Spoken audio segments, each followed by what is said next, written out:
이때 지장보살 마하살이 부처님께 아뢰었다. 세존이시여, 제가 부처님의 의실력을 입은 영고로 두루 백천만억 세계에 수많은 분신을 나투어 모든 고통받는 업보 중생을 제도하고 있나이다. 만약 부처님의 대자비 의실력이 아니라면 저는 능히 이와 같은 변화를 하지 못할 것이옵니다. 제가 이제 부처님의 부촉하심을 받아 아일답게서 성불하실 때까지 육도 중생을 해탈케 하오리니 바라옵건대 세존께서는 염려하지 마시옵소서. 그때 부처님께서 지장보살에게 이르셨다. 모든 중생이 해탈을 얻지 못하는 것은 마음가짐이 한결같지 못하여 악한 습관과 착한 습관으로 업을 짓기 때문이니라. 그리하여 나쁜 과보도 받고 좋은 과보도 받으면서 경계에 따라 태어나 육도를 윤회하되 잠시도 쉴 사이가 없느니라. 티끌소와 같이 많은 겁이 지나도록 미혹하여 장애와 액난을 받는 것이 마치 물고기가 그물 안에 있으면서도 흐르는 물속에 있는 줄로만 아는 것과 같나니 벗어났다가는 들어가고 잠시 나왔다가는 또다시 장애와 액난의 그물에 걸리고 마느니라. 내가 이러한 무리들을 근심하고 염려하였더니 그대가 이미 아득한 옛날에 세웠던 원을 여러 겁을 내려오면서 거듭 서원을 하여 이들 죄업 중생의 무리들을 제도하리라 하는구나. 내가 다시 무엇을 염려하리오? 부처님께서 이렇게 말씀하시자 법회에 참석하고 있던 정자제왕보살 마하살이 부처님께 아뢰었다. 세존이시여, 지장보살이 여러 겁을 내려오면서 각각 어떤 서원을 세웠기에 이렇게 세존의 은근하신 찬탄을 받게 되었나이까? 바라옵건대 세존이시여, 간략히 말씀하여 주시옵소서. 그때 세존께서 정자제왕보살에게 말씀하셨다. 자세히 듣고 자세히 들어라. 그리고 잘 생각하고 명심하여라. 그대를 위해 분별하여 설명하리라. 지나간 과거 한량없는 아승지 나유타 불가설겁 전에 한 부처님이 계셨으니 명호는 일체지성 취열에 은공, 정변지, 명행족, 선석, 세간의, 무상사, 조어짱부, 천인사, 불세존이시며 수명은 6만 겁이었느니라. 그 부처님께서 출가하시기 전에는 작은 나라의 왕이었으며 이웃나라의 왕과 벗이 되어 함께 10가지 착한 일을 행하여 중생들을 이롭게 하였느니라. 특히 이웃나라의 백성들은 여러 가지 악을 많이 지었으므로 부왕은 의논하여 여러 가지 방편을 베풀어 그들을 가르쳤느니라.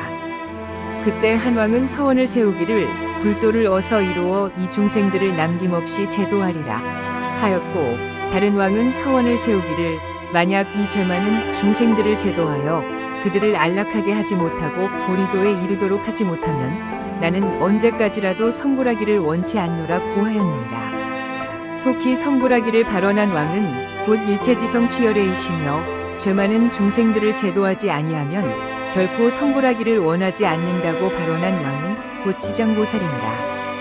부처님께서는 정자제왕보살에게 계속하여 말씀하셨다. 또 과거 한량없는 아승직업 전에 한 부처님이 계셨으니 명호가 청정연화몽렬해요. 수명은 40겁이셨다. 그 부처님의 삼법시대에 한나한이 있어 중생을 복으로서 제도하고 계셨느니라.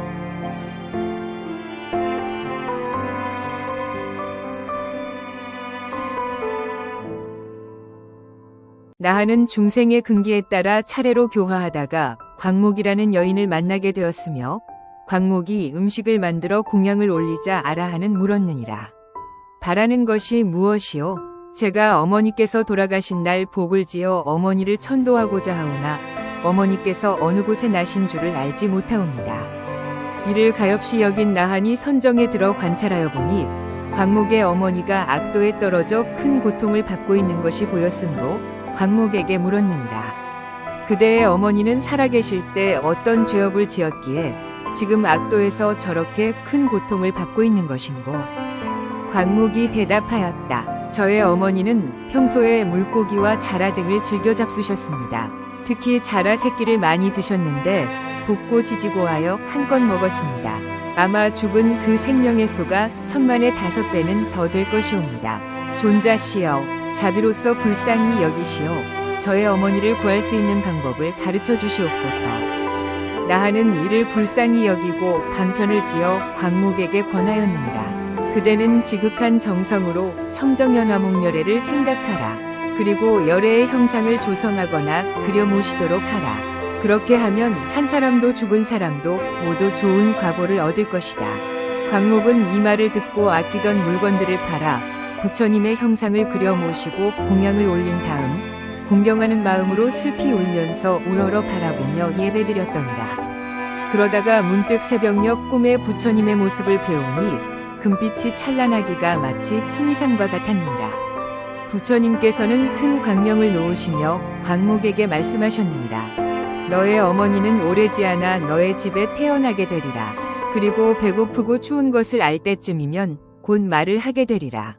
그 뒤 광목의 집에 있는 한 종이 자식을 낳았는데 제 사흘이 못되어 머리를 숙여 슬피 울면서 광목에게 말을 하였더니라. 생사의 어변으로 무서운 과보를 받아 오래도록 컴컴하고 어두운 곳에 있었도다. 광목아, 내가 바로 내 엄마다. 너와 헤어진 후로 여러 차례 대지옥을 옮겨다니며 숱한 고초를 겪었거늘 너의 복력 덕분에 다시 사람의 몸을 받았지만 이렇게 하천한 사람으로 태어났다.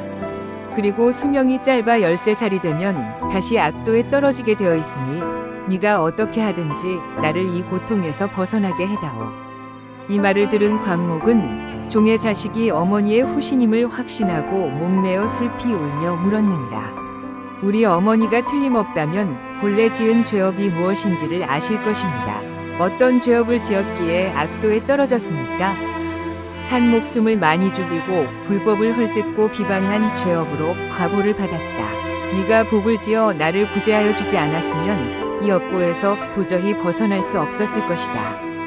죄업으로 인해 지옥에서 받은 고통은 어떠한 것이었습니까?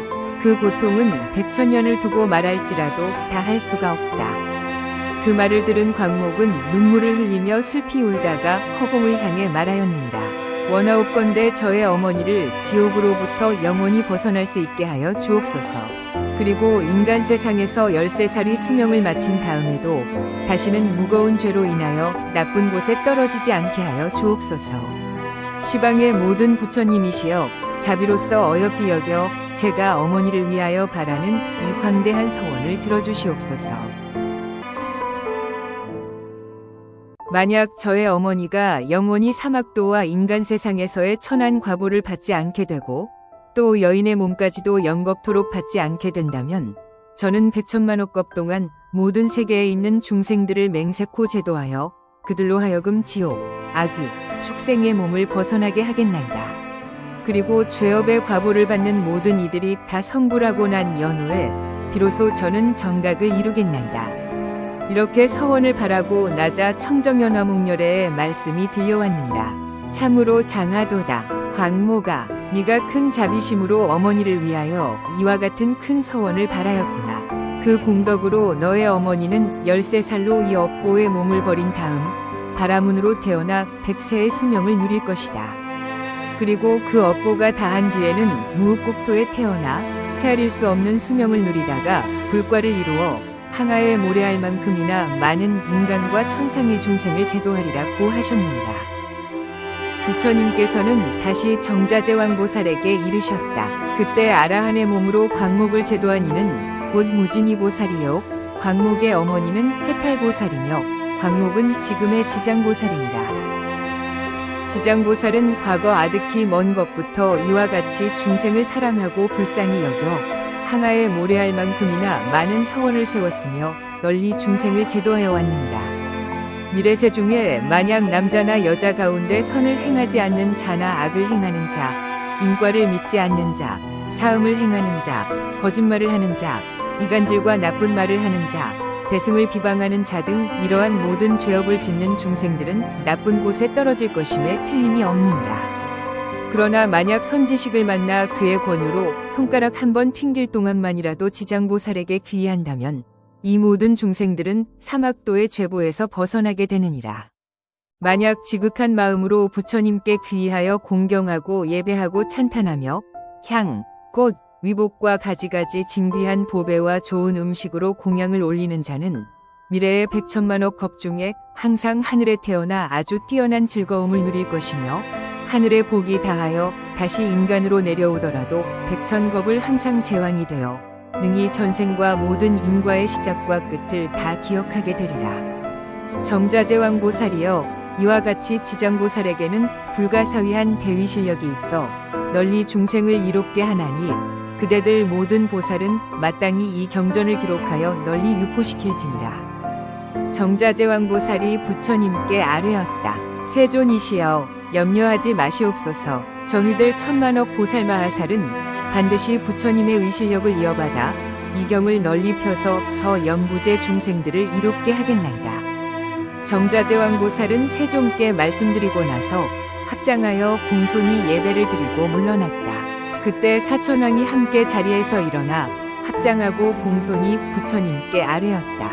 세존이시여, 지장보살이 아득히 먼 옛 겁에 그와 같은 큰 원을 바라였거늘 어찌하여 지금에 이르도록 중생들을 다 제도하지 못하고 다시 광대한 원을 바라나이까? 원하옵건대 세존께서는 저희들을 위하여 말씀하여 주옵소서. 부처님께서는 사천왕에게 이르셨다. 착하고 착하도다. 내가 이제 너희들과 현재 미래의 인간과 하늘의 중생들을 널리 이익되게 하기 위하여 지장보살이 저 사바세계 연부제에 나고 죽는 길 가운데로 들어가 자비로서 모든 고통받는 중생들을 구원하여 해탈케 하는 방편을 말해주리라. 세존이시여, 즐거이 듣고자 하나이다. 부처님께서는 사천왕에게 이르셨다. 지장보살이 아득히 먼 옛 겁으로부터 오늘에 이르도록 중생들을 제도하였으면서도 아직까지 원을 다 마치지 못하고 거듭 원을 세우고 있는 것은 미래에 한량없이 많은 겁 중에도 인연의 덩굴이 이어져 업이 끊이지 않는 죄업 중생들을 관하였기 때문이니라. 그리하여 자비심으로 거듭 원을 바라여 사바세계의 연부제 중생들에게 백천만억 방편을 베풀어 제도하는 것이니라.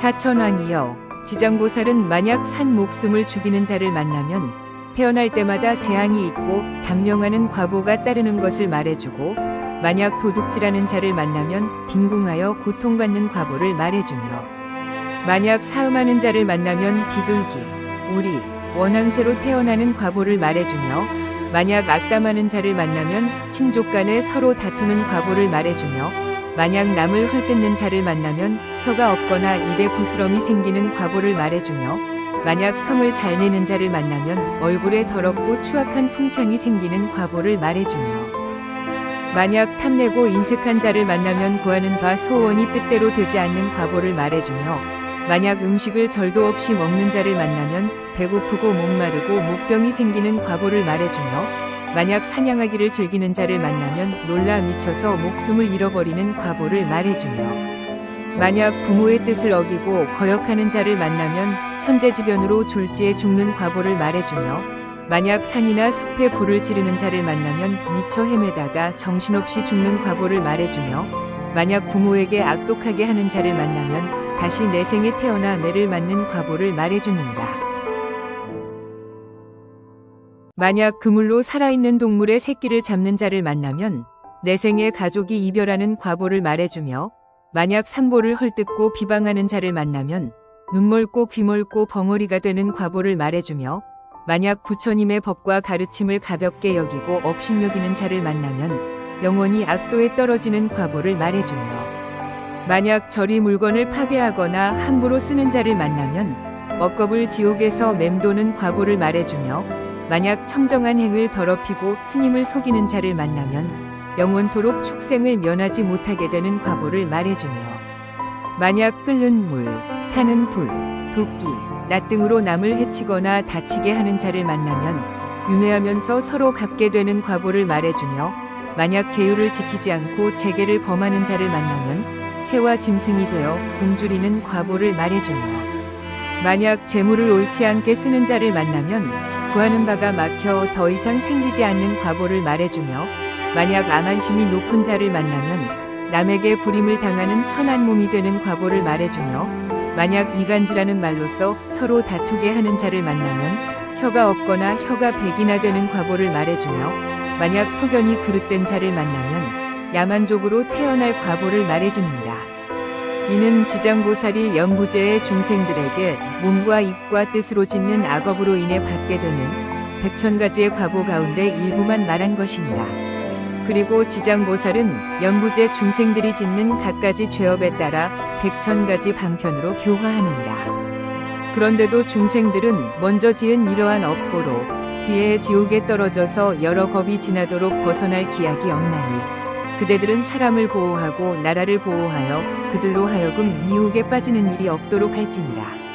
사천왕은 부처님의 이 말씀을 듣고 눈물을 흘리며 슬피 탄식하면서 합장을 하고 물러갔다.